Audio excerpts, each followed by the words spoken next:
I was asked by one of our escrow officers the other day to discuss on a video the importance of completing paragraph 21 of the contracts.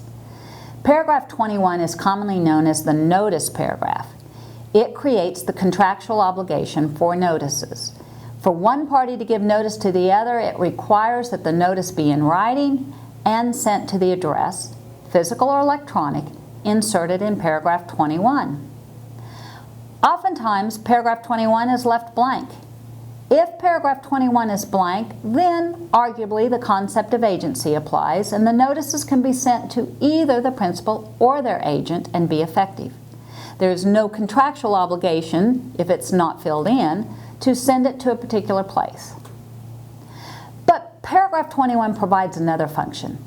If paragraph 21 has no address, physical or electronic, for the seller or buyer, then there is no other place in the contract where your service providers will find contact information for the principals.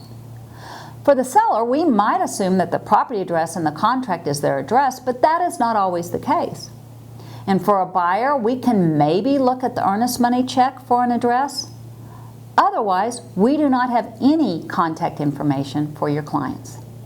And there are several reasons for the service providers need to have direct contact with your buyer and seller.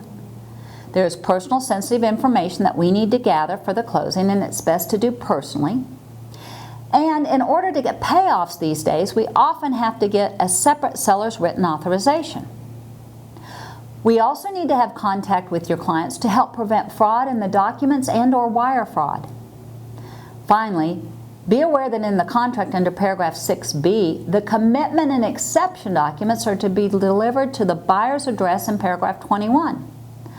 When we do not have an address for the buyer, physical or electronic, we are going to send those documents to you as their agent. It will then be your responsibility to get these documents to your buyer in time for your buyer to review and object if there is an exception to their title that they are concerned about. If you are not timely, the buyer could miss their right to object to any matters that may be of concern to them.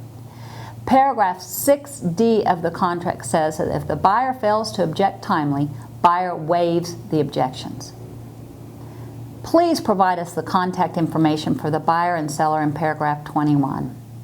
As I've discussed before, I prefer electronic addresses for more timely communication. An electronic address will be sufficient for us to gather the required information and to protect against fraud, including wire fraud. I thank you for helping us and all your service providers do our jobs more efficiently, professionally, and securely. And I can't wait to see you in person at the closing table soon. Stay well.